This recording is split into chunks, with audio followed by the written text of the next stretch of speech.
Day 36, and this was this morning's antics. Taking some carpet out of a local club that's closing down, unfortunately. But we're recycling the carpet to replace this drab, horrible thing with some half-decent, nice carpet in the pub. So when we reopen, it'll be all nice and pretty. Ready to go, do the Forest School meeting. Unfortunately, it's been cancelled again. But, they're a bit worried. So I'm going to go in next Monday. But there is some good news. So I got this little beauty for basically next to nothing. And I'm thinking of using it to be either the mud bath or the actual sink in a mud kitchen for, well, schools and that, see if St. Luke's want it. But see what we can do with it. So I'm not sure if you can see, but the pig's water has gone a little bit on the green side. So I'm going to skim out all the stuff on the surface that'll have the algae in, and then let the rain fill it up again for me. Because now we've finally got some rain, so they've actually started turning round over, but I'll show you that in a sec. Randomly acquired that jug from the place that's closing down. I think, I don't know what I need it for. Perfect for this job. So I've scooped out all the sort of surface water, and that's down to just the soil, so it's just mud. And I'm going to give it a refill with the hose pipe, just because that'll have a bit of chloride and fluoride in to sort of keep the algal growth down. And then, we want to avoid any blue-green algae because it could be toxic to these, so it's something we're going to have to keep an eye on. Once again, this is a theory turned into practice, and we're seeing how it develops. So I've also come down today and been raking off over this area to loosen the ground up because we finally got some rain. Yes! So I've not been wanting to plant out because the soil's that dry, and then soaking them out, and the little seedlings, so they need to be in good conditions, and they just haven't been good conditions for seedlings recently.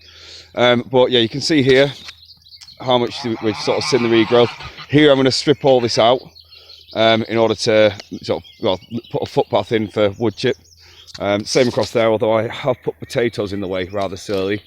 Whereas over here, as I've been over this a couple of times, I found that there's been some thistles coming through. So I used a little man-powered plough to push that through, to cut through the roots at a deeper level. So I take some of the rootstock out, and I've taken out the initial growth. So hopefully that'll sort of kick them back significantly. There's not much in the way of nettle regeneration, which is good news, because they're never fun. In fact, anecdotally, my friend Ali Cat came up to get some compost, and he was like, "What do you feed them, nettles?" I was like, "What do you mean?" Turned around, like, I was stinging. He woke up in the middle of the night stinging and itching from nettles, like, when he was here in the morning. He couldn't believe it. So yeah, they are double hard gits. I thought they were, but they are horrible. But yeah, it's coming along. These potatoes, you can see we're starting to form little buds off the side. So yeah, we're getting growth. They feel happy, so food is on its way. Day 35, and unsurprisingly, I've killed 2 cows, and we're on to cow number 3, but early today I got these as well, which can be great for Mum, because she's had a Belfast sink in the cellar for years, and she's never had a decent stand to put it on that wasn't going to rot, so that'll do perfect for good old Castons. So sort of at the start, that was all there and everything, so we've got rid of a lot of that and got it shifted, so we're ready to take a bit of wood chip. Belfast sink, roadway cleared. We've got the barbecue area. I've sort of packed it down because we've got some rain finally.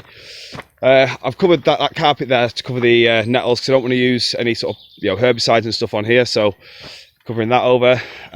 Bin trailer, because well, you accumulate a lot of bin. We've got up there sorted, nice little table, bit of a seating area, nice area. That's Mum's thing that she wants to recover and fix for the pub, but yeah, I can't throw it away, so it's there. Fire pit, I'll say to Carl, as I know he started to watch these, I'll take that on as you gave me a load of bits and pieces the other day. I'll get it sorted and strip all the material off, but that's finally going to go now. All that's sorted, workshop tidied out, kitted out. That's roughly sorted and organised. That shed's sorted and organised. Wood pile, fire area, trailer that works, ready to go. Wood for, well, Forest School's planters and stuff. All that's now been sorted through. That's got on. The pigs are finally digging over. We're coming together. That trailer needs a home. Need to figure that out. But yeah, you've seen down there how that's going. Bath for the pigs is fully filled up. Oh, and a strange little job that I've just done is, if you look here, there is quite a lot of bare soil, and nature does not like bare soil at all. So here, this is why I'm doing the chainsawing up here. So wherever there's a patch, the wood chip can stick to. So say there or here. It'll stick to, and just give a bit of protective layer to that soil so the grass can be encouraged to grow, and that way we've got grass growing everywhere, so we've got more food for the animals. I've just planted this up, so on each side you've got sort of a lettuce in each corner, and then you've got a pea, 2 corn and another pea. In the bottom there's 3 pumpkins. So in total there's 12 pumpkins, 8 corn, 8 pea, and then 4 lettuce in there. Plus there's the 12 potatoes that I've already put in there. So let's see how much comes out of it. I'll also add that the reason we've done it with pea, corn and squash together is that's the way they were grown together in South America. You'd have the corn to generate the structure for the pea to grow up, and then the pea fixes nitrogen for the squash, and the squash does ground cover. So we're basically replicating South American growing methods, but in a slightly different way. And then also you've got the potatoes in the middle that are also from South America. So we've basically got a little slice of South American food growing in back garden out of 4 foot. I think that's pretty cool. So I've had a fairly standard mat scenario. Just sat at home doing some, putting pictures together and stuff for this school. It's half 1 in the morning, half midnight. Get a call off Siobhan. To be honest, I was midway through something and I was a little bit busy. So yeah, I ignored it. She said, "Answer, I need you." I was like, okay, so answered. I've got a mouse. So I've got a new little buddy. Talking quietly because I'm trying not to scare him, but I've given him some water, a mix of different grains and some cheese, and I'm just going to leave him to chill out because I think he's probably been through enough, having been through a cat and then a very screamy woman. Let's all hope he makes it through the night. He's only little and he's panting quite a lot. Let's wish him the best. Oh, I should put a little towel down so he's not cold. There he is. I'll put him up on his blanket. He's got water, he's got food. Let's wish him the best. It's day 36.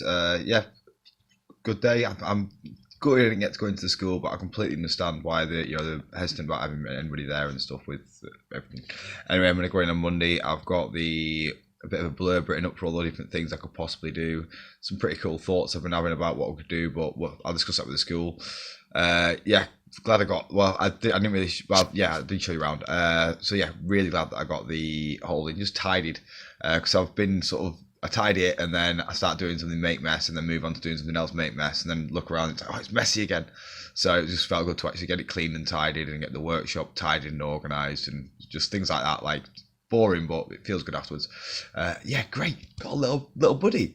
Last time I had a little friend mouse was when I was living in a glorified tool store in New Zealand. I hope he makes it through the night. And there's a little strange, annoying realization I've had in a way is that I don't know where that mouse has come from, and I've been told I'm going to research it, but if you just go and put them back out into nature, it's like if I took any one of you and put you in the middle of most cities and went, right, survive, you'd be like, fuck.